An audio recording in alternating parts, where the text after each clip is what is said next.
Welcome to the Rock is George podcast. I'm your host, George Dionne, and this is episode 58. Thank you for tuning into the podcast through our website, rockisgeorge.com, or on our YouTube page, or at knac.com, or on one of the many podcasting streaming platforms. My guest for this episode is former American Idol finalist and solo artist, James Durbin. You may remember James was the rock and roll guy from season 10 of American Idol. I didn't follow American Idol too much, so I can't remember the seasons. From American Idol, James released several solo albums, hooked up with a couple of groups along the way, but now he's finally doing things sort of on his own terms, in his own way, in the world of hard rock and roll. He recently signed to Frontiers Music to put out his first album under the Durban moniker called The Beast Awakens. It came out last year. And in this year, he's been put together in a supergroup. I feel like I just did an interview with a Frontier supergroup. Never mind. James' supergroup is called Cleanbreak. It features Mike Flynn's from Riot 5, Perry Richardson, formerly of Firehouse, currently of Stryper, Robert Sweet of Stryper, and Frontier's main man Alessandro Del Vecchio. Cleanbreak's debut is set to drop on July 8th. It's called Coming Home. And here's James Durbin to tell you all about it. How are you? Good. How are you? Doing good. What do you got there? You got a whiskey? Oh, yeah. I'm a collector. Nice. Got any scotch back there? I got some scotch over here. I got some Dewars. I got some... Dewars is good. I got all sorts of stuff, really. Very nice. It's all good. It's all good. Yeah, I can tell. I can tell. There, I see a lot of glass. I just can't drink it fast enough. I can't drink it fast enough. Yeah, I can't empty my wallet quick enough for it. Yeah. Well, it's you know, the good stuff is not cheap, but it's good. And it right. And then they've made it such like a collector's item now that if you don't grab it, you're not going to see it again. Right. You know, like this Dickel here, you can't find. That was like whiskey of the year like 2 years ago. Very tough to get your hands on. Yeah, I found what is it? The Lagavulin 14 years, 14? I believe it's 14. The Nick Offerman Father's Day edition from and then that became whiskey of the year, and now you can't get it. Yeah, I think they're doing another release this year. Yeah. But yeah, still the older batch is the best. The Absolutely. First one, the first batch I got to try. And it doesn't compete with the more recent in the past couple years batch. It was just a lot smoother. That's the other thing about scotch and whiskey. It's never really the same. They try to get it as close as possible, but you know, every batch is different. Right. Definitely. All right. So why don't we get started? If I knew absolutely nothing about Cleanbreak, how would you describe the band's music to me? American traditional modern metal. I think you've definitely got your thumb on that sound for sure. And obviously Cleanbreak is sort of a super group. People would say on paper it's a super group. You got Mike Flynn's from Riot 5, you got Perry Richardson from Stryper, and Robert Sweet from Stryper. So how did you guys all get together for this project? When I signed with Frontiers Records in December of 2019, the original plan was for me to first do a solo album, which ended up being Durban, The Beast Awakens. And then the plan was to do a, lack of a better term, supergroup with some other artists from Frontiers, which, you know, did Durban, The Beast Awakens. And that was just a beautiful experience, mind-opening and self-reflecting experience doing that album, because it was all on me to do. I wrote the whole thing, conceptualized it all. And then moving into Cleanbreak was different. You know, it's I kind of had like writer's block after doing the Durban record, and I've got 2 and a third songs on the Cleanbreak record, Coming Home, of which Before the Fall, Cleanbreak, the song itself, and Dream Forever is a co-write. The other 2 being 100% compositions by myself. But it was just such a great, enjoyable experience, just from the song farming. That word popped in my head, from farming songs from other songwriters that our producer Alessandro DeVecchio works with, and is just a mind-blowingly prolific and phenomenal producer and songwriter and musician himself. So a lot of it came from him, like effortlessly. The dude's in like a bunch of bands and then produces and has records and singles coming out like every day for all the different bands that he works with Frontiers. It's just so inspiring. And everybody worked remotely. You know, Mike Flintz lives in New Jersey. Perry Richardson lives in South Carolina. I forget where Robert Sweet lives. And I live in California. We all recorded remotely. The first time that we met as Cleanbreak, as a band, was at the music video, which is just crazy. You know, we made this whole record together. We already all listened to the masters, you know, ourselves. And we're like, you know, just the occasional email like, dude, this is so awesome. It sounds so great. You're killing it. And then, you know, suddenly we're out shooting a music video together, and we chatted for like 15 minutes before we started doing the video. And, you know, and you look at a video and the point is to, you know, look like a band, and we're all performers in our own right, and have all of our lived experiences and bringing those all together. And, you know, we don't go over like, all right, I'm going to lean this way and you're going to lean that way. Like, it was just really like natural, you know, just being in a fake boxing ring and, you know, with instruments not plugged in and pretending to play to our song. It was so natural. One of the biggest things I noticed about the album is, you know, your last album, The Beast Awakens, under the Durban moniker, was more fantasy based as far as the lyrical content. And the lyrical content this time around is mostly like life experiences. The thing with Durban is I enjoy taking those life experiences and then wrapping them up in magic, because I don't know. I just, a lot of my musical career, and I use career loosely. I'm very blessed and fortunate for every new opportunity to continue to make music for a living. Going on 11 years doing it full time. So a lot of my previous records were a lot of I'm the outcast, I have issues, I'm just like you, we're all losers and freaks, and we're all, you know, we're all that together, and a bag of chips. I just feel like I've outgrown my emo phase, and I'm back at more, I don't like, I feel like I was trying too hard to sound something like my influences at the time, and try and make something that could stand up with that. And, you know, I'd hear something and I'd be like, oh my God, I love that song. And I tried to write something that sounded like that song. And I'm much less concerned with that. Like I am, for the Durban stuff, I wanted to be like, I love this sound. I love this era. I love the albums that were coming out like between 82 and 84. And like, based on what those individuals grew up listening to, what did they listen to, what were their influences that led to that point, you know, what was the things that created that. And so going back and listening to Elf and listening to Rainbow and listening to, you know, Black Sabbath and Sir Lord Baltimore and early Iron Maiden and early Judas Priest, Sad Wings of Destiny, I discovered, like, I had not listened to that album in its entirety. Like, I knew Victim of Changes, of course, from the live Unleashed in the East, but like going in and just listening to that, and like the production, the songwriting, the performance, just it was just on the cusp of what they'd become. They figured it out. They really found it with that album, of like that darker, I don't know, just there's something about Sad Wings of Destiny, 76, God. And yeah, I remember I smoked a joint and took a walk on the beach and listened to that album in its entirety. And as I was coming back, the sun was going down, the seagulls and the pelicans were flying by, and the waves were hitting my feet, and I have my headphones in, and Epitaph starts playing, and I'm just walking and crying, and then it goes into Island Domination, and I'm headbanging and I'm laughing, and it was like an acid trip, with some good weed, man. I gotta find some of that again.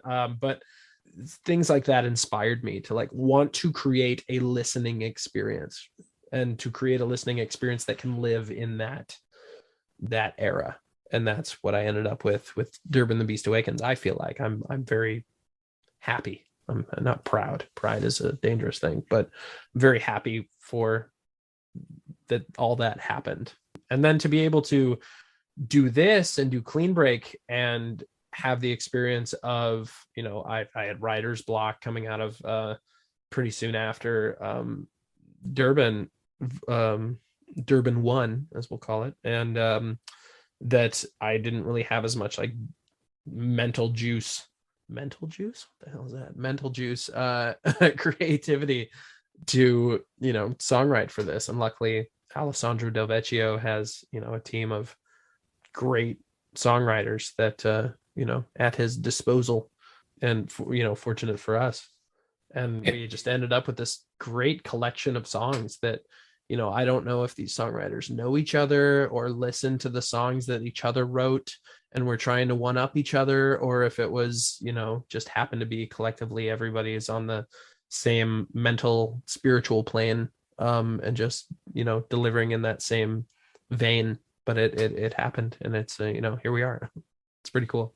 The album doesn't even come out until July 8th. It's called Coming Home on Frontiers Music. You've released 2 songs from the album. It's already sold out in the Frontiers US store. I didn't know that. That's cool. It is. And I've actually listened to the entire album, and I can see why. I think people are going to be pretty impressed for what you guys delivered. And certainly it's a heavy sound, and it's certainly an in-your-face album. That's exciting. That's really exciting. I think we have a really winning combination here. I feel like, Frontiers is they're very intelligent. They know what they're doing. They put a guy that was on American Idol that has an American Idol following. They put a guy from Riot who has a cult following, and same with Stryper. They have a religious following. I almost said cult, not religious cult. I'm also a Christian at the heart of things, but very loyal audience, very loyal fan base that supports everything that they do, and same with my fans, and same with Mike's fans, and I feel like we just have a real winning combination of fandoms coming together for this, for one. And so that's really cool that it's sold out already. And I know that we're getting vinyl in the fall. It won't be ready for release in July, but I believe in the fall we're getting a vinyl, which is exciting because I didn't get a vinyl for Durban the Beast Awakens because it's very expensive, and I was going to have to pay for it. And I was like, I don't want it that bad. Not if I've got a case of them sitting here. I'm already deal with that. No more room for CDs. If you want a CD, go to jamesdurbinofficial.com/shop and buy me out.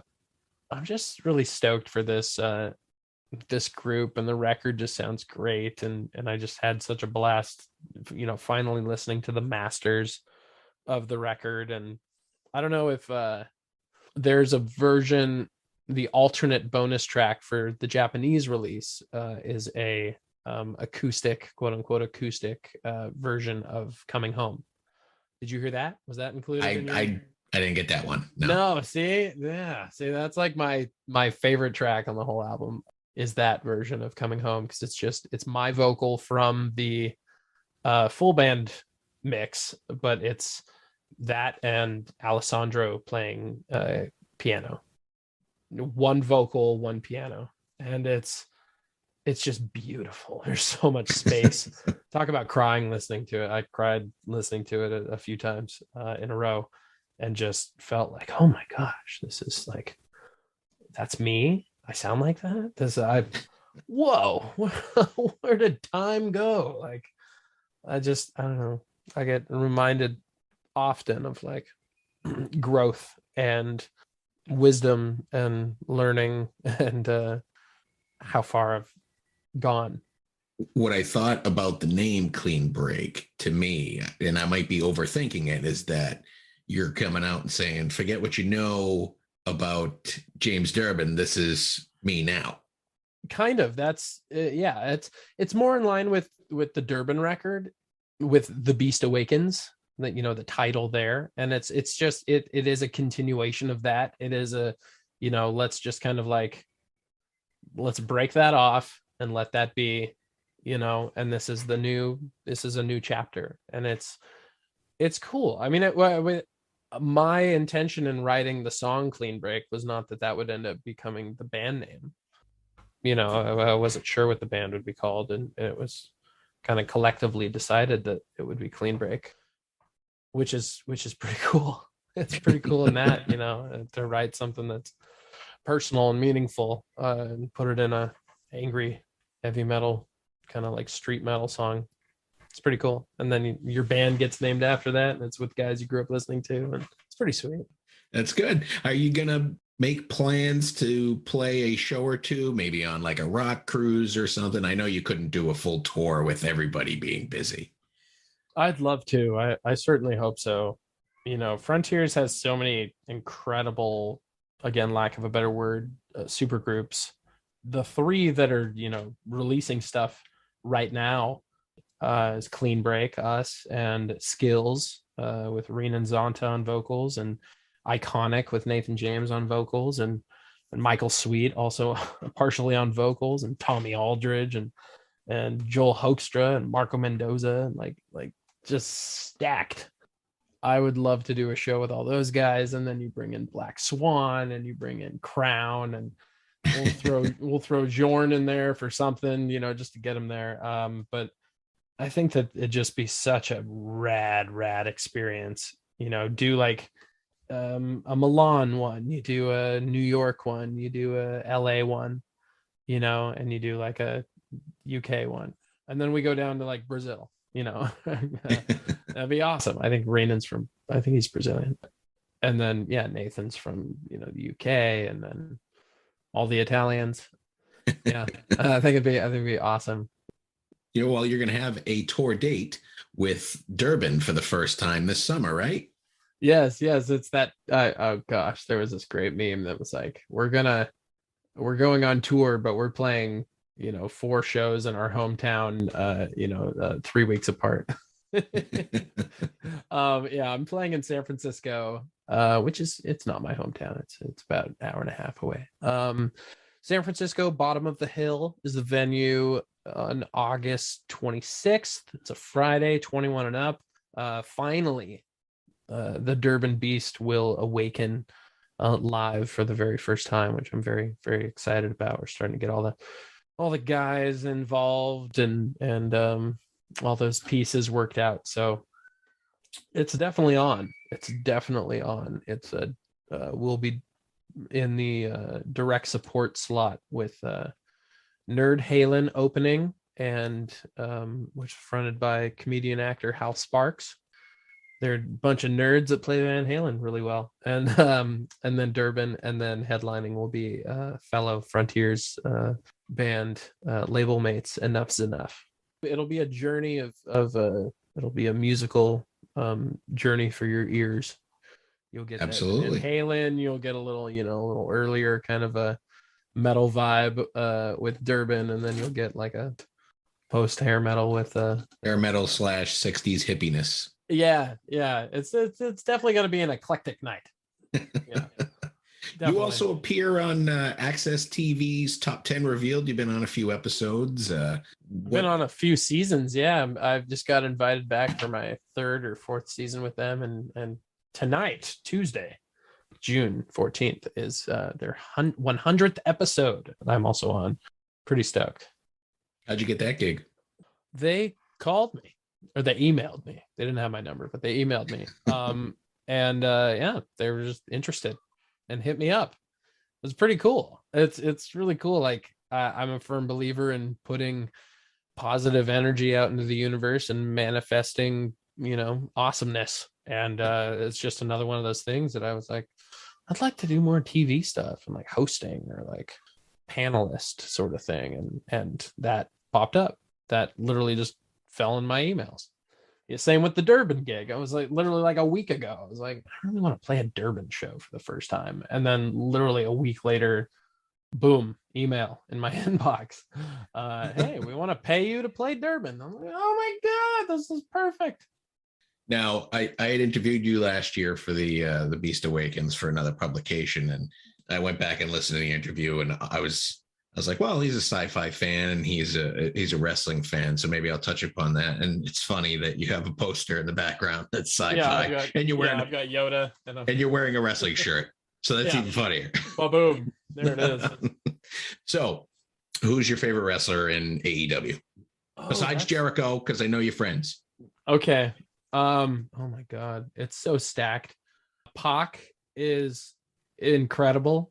I've always loved his performing, and I think it's a tragedy that he hasn't gotten a championship run with something.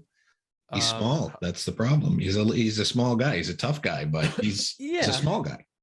Yeah, but AEW, you know, I don't know. Hangman Adam Page doesn't seem like he's the tallest guy, and he held the belt for quite a while. That's true. Jericho, he's what, 5 I don't know what he is. He's under 6 foot. He doesn't, but he bills himself at 6 foot, I'm sure. Oh yeah, you know, you put a little lift in the boots. They do that. Gosh, Ray Fenix is just, every time I watch him perform, I see something I've never seen before, and it's authentic, and it just comes out of nowhere. Dax Hardwood, he's having a big coming of age sort of a thing with his talents right now. I don't know. There's just a lot of great wrestling out there. I just got this shirt yesterday, so I was like, I'm going to wear it. I wore it to the gym this morning, and I've just been wearing it all day. What do you think of Cody Rhodes' performance last week? It was gut wrenching. It was heartbreaking. I mean, Cody knows what to do. I mean, he's got no quit in him. There's this, I don't know. It's that John Cena thing. Like, I met Cena. I met him a few times, but all of them were at wrestling events.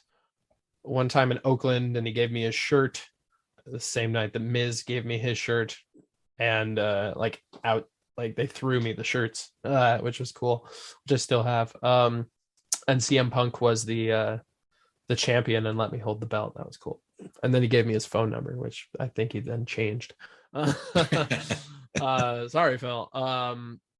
But yeah, I met Cena backstage after a SummerSlam in like 2014 or 2013, and it was when he injured his elbow.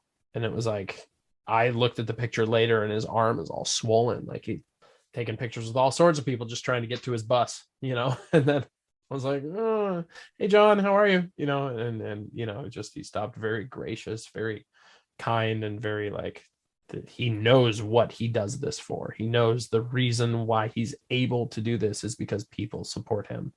And even if you boo him, you're still that's still currency. That's still currency. You know, if everybody boos him, look at Roman Reigns. He's been on top. Everyone booed him for like freaking 5 years straight. He got booed the most, and he never left the top, you know, because a reaction's a reaction. The worst thing is getting no reaction at all. It's like a dark match, you know, it's like you get nothing. They don't even, you know, I found myself watching a WWE dark match on YouTube the other day, and I was like, God, this crowd's dead. And I'm like, oh, it's because they don't even have like the microphones on. There's one camera. It's just the hard cam. It looks like WWE 2K22. It's like, man, the graphics are really good on this. You know, it just looks like the video game.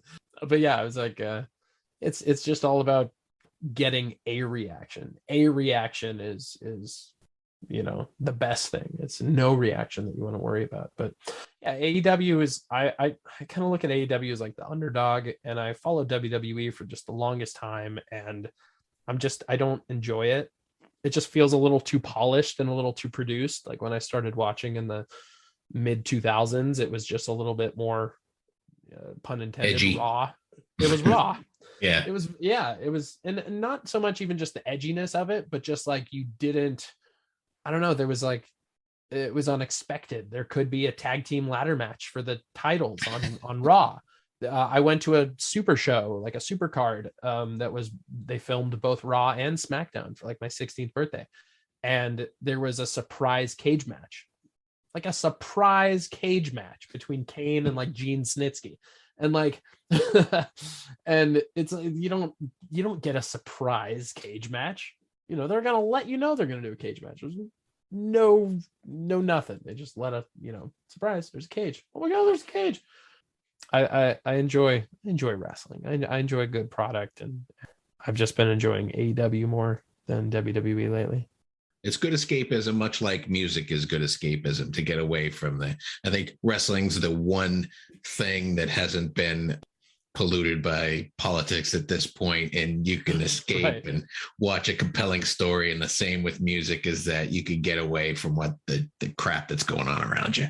Right, exactly. Yeah, I always dip back into wrestling, whether I disappear from it for a little bit. But yeah, it's definitely my happy place. And with that being said, those are all the questions I have for you today, James. I want to thank you for coming on the Rock is George podcast. Your new album is coming home under the name Cleanbreak. It comes out July 8th on Frontiers Music, and it's fantastic. And I wish you the best of luck with it. Thank you so much, George. Appreciate you having me back. Once again, I want to thank James Durbin for coming on the Rock is George podcast. Be sure to check out the new album by Cleanbreak entitled Coming Home, out on Frontiers Music July 8th. Check it out on your favorite streaming music app. If you like what you hear, head over to the Frontiers shop and buy a physical copy. Make sure you're supporting the artist. For all things James Durbin, head over to jamesdurbinofficial.com. If you want to find out more about his last album, Durban, The Beast Awakens, I did an interview with James last year about it. Head over to my YouTube page, find my playlist for past Metal Express interviews, and you can find our interview there. I want to thank John Freeman of Freeman Promotions and Frontiers Music for making this interview possible. You've been great. I've been George Dionne, and I'll see you again soon.